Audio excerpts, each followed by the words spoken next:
Shit just got real.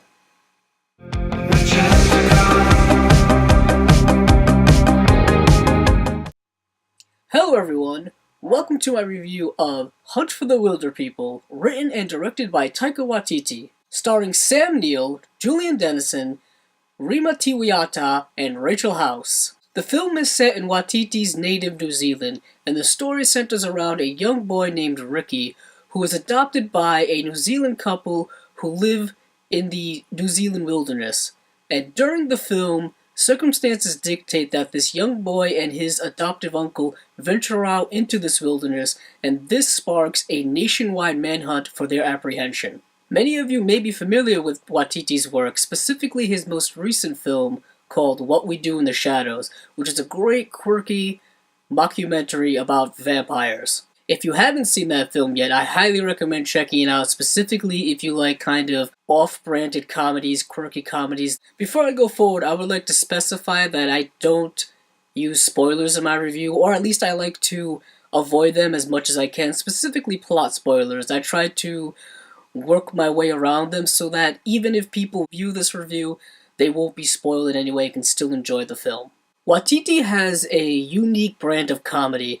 It's kind of like Wes Anderson meets Edgar Wright, if you're familiar with those two filmmakers.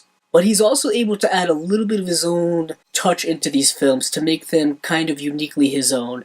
And that's what I really love about For the Wilderpeople, is that it feels like a film striving to be unique, striving to be independent of all these other kind of coming-of-age comedies.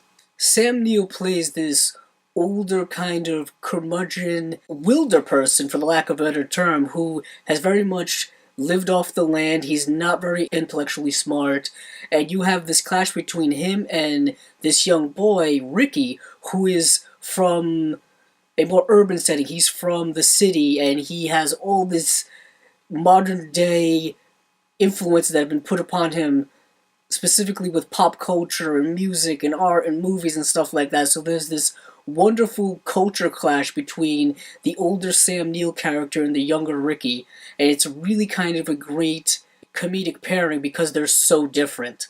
I also felt the film had wonderful characterization. Specifically early on in the film, we're introduced to Ricky, and we understand that he's a boy who has bounced from foster home to foster home. He's been rejected all his life. No one really wants him, but he is still able to have this comedic presence about him where he's still able to be a rather joyful person, specifically in his own head.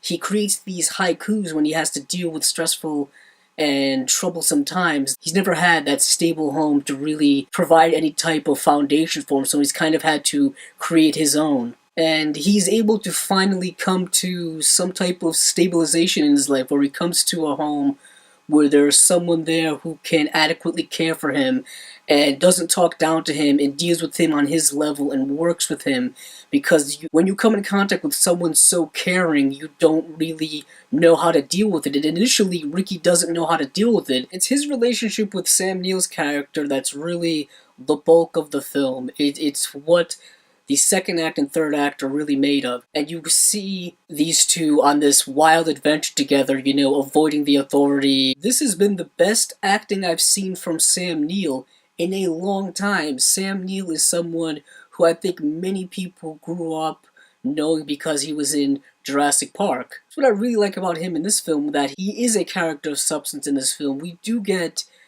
a little bit of who he is and why he is the way he is, and that's all shown through his relationship with young Ricky. What is interesting about the way I'm describing this is that it feels like this film could be a drama. This film could be perhaps a melodrama, but no. The way Taika Waititi frames all these kind of serious character things in this adventure is that he frames it within a quirky comedic framework. Like I said earlier, his comedy is very kind of niche, very unique. It's like I said earlier, Wes Anderson and Edgar Wright. It's very dry humor, very quirky humor. That's not going to be for everyone. A lot of people are going to watch this and not laugh at all. They're not going to be able to relate to the comedy or perhaps enjoy the comedy. And this comedy brings an overall sense of endearment towards the film. I feel that the film is very endearing, very heartwarming, in its very quirky sense. Also, I feel like the editing to the film is very interesting because there's a series of montages throughout the film because the film takes place over a significant period of time, and Taika Waititi is able to present this extended time frame with a very good pacing. The pacing is not bogged down, I feel. I mean, maybe a little bit in the middle and maybe towards the end it gets dragged out a little bit. There's also a great use of themes throughout this film. The theme of family, love, a sense of belonging, foundation, security, things like that are all embedded throughout this film because Ricky is very much striving for that. He's searching for that. But even though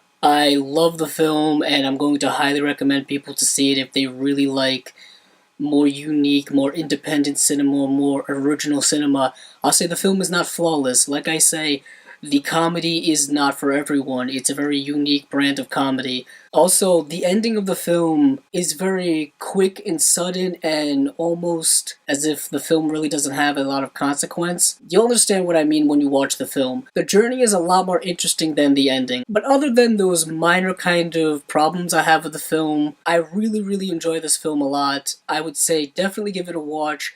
It is currently available through digital rental or digital purchase through whether it's iTunes or Amazon or various other digital streaming services. Give it a watch or wait until it comes out on DVD and Blu-ray. So for me, personally, I will be giving this film a 4.2 out of 5 stars. This has been my review of Hunt for the Wilderpeople, directed by Taika Waititi. If you like this video, please stick around because there will be a lot more videos like this to come.